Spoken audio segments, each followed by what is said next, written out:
So Shantelle Dreamer is a sustainable transportation planner with WSP, and she is the current Mpact Innovators Chair. But more importantly, she is the mother of a beautiful little girl.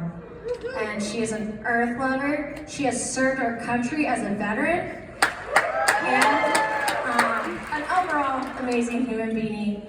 And she's a burner, which she is going to explain right now. So let's welcome Shantelle.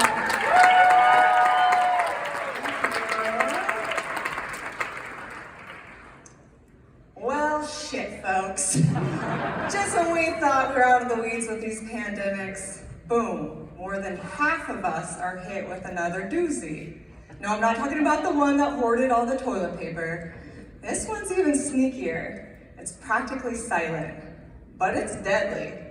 This is as bad for us as puffing on 15 cigarettes a day, increasing our chances of dying early, more than obesity, more than air pollution, more than our favorite pastime, excessive drinking. Anyone guess what it is? Loneliness. I almost gave it away. It's loneliness. What the hell? There's 8 billion of us on this planet. Why does life feel like a solo Netflix binge? Maybe we're tempted to point some fingers. Oh, it came with the sweet dial-up tones of AOL. Or wait, it's our favorite scapegoat, COVID, right? No, it started in the 70s, way before you were going pantless on Zoom. No judgment. But guess what? All of you magnificent city dreamers, I'm talking about you transit aficionados, community advocates. You're qualified to administer the damn antidote to loneliness. Want a recipe? Strap on your glitter seatbelts or go to Burning Man. Welcome to Burning Man. Nestled in the middle of freaking nowhere, Nevada, sits a meticulously designed experimental city, grounded in principles like radical participation, decommodification, radical self-expression. This is a place where community and connection abound. Every year, 80,000 people plan, prepare for months for 1 week in what's usually a barren sandpit. And by the end, most people are calling this their home. So if we can make a community here, what the hell is stopping us from doing it in our own backyard? Maybe we take a lesson from their dusty handbook. Lesson 1, start with the obvious. At Burning Man, transportation's really fun. And when people are having fun, they connect. If you want to drive a car, it better be decked out in some badass art and free and available to everyone. Otherwise, you're on your feet or on a bike. Rubber ducky to happy hour, anyone? Think about it. We're trying to ask people to get out of their cozy, single-occupancy cars to get in these sardine cans that are so awkwardly configured, we practically have to avoid eye contact. It's those awkward elevator rides on wheels. And when we avoid eye contact, we increase our chances of loneliness and depression. So why are we trying to jam-pack seats in half-empty buses instead of creating spaces that actually invite people in connection? Hiring local artists to design beautiful graphic bus wraps, or adding some L-shaped seats, some tables, maybe built-in games, a little splash of play. Woo! Yeah? You can do your own thing. Lesson 2, my favorite part of Burning Man. Once you waltz through those gates, everything is free. It's all a gift. Nobody's slapping a price tag on your talents. You just ask yourself, what's my authentic gift to give, and what do I need? And you give it, and you receive abundance. You see, public spaces don't need a lot of money to bring the community together. Growing evidence is showing that spaces like this gather dust, not because of lack of funding, but because of lack of culturally relevant programming. What happens if we stop building for our customer and start creating with our community? It could be as simple as bread.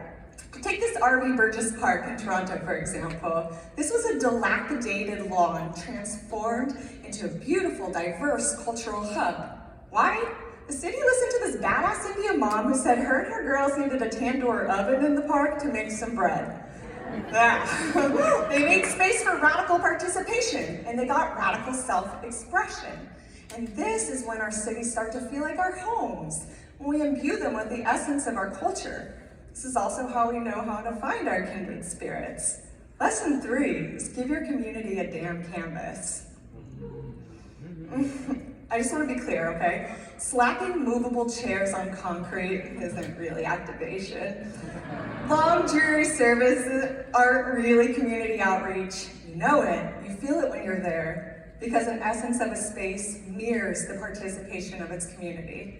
It can be as easy as adding community back art to bus stops, or as profound as designing a space where everybody can express their deepest emotions. A place like Burning Man's Tip Bowl. This is a place where grief and reflection have a beautiful, safe, and welcoming home. So let's face it, the world's been through some shit lately. There's nothing like a good cry with a friend to get through it. And this is something we can really do, y'all. We did this in my hometown, in Boulder. In the aftermath of those huge urban fires we had and COVID, they built this temple of tranquility. 1 minute walk from the closest bus stop, stood for 1 month, and it gave hundreds of people a place to cry in community. And you heard me right, it stood for 1 month, and that was enough. Because one of the grand lessons of Burning Man is embracing the ephemeral. These artists plan, prepare, and crowdfund all year just to watch their works of art go up in a fiery blaze. S'mores? I'm sure I'm not the only one who's been in a room where an amazing idea got squashed because we couldn't figure out how the hell to maintain it. Yeah, what a bummer.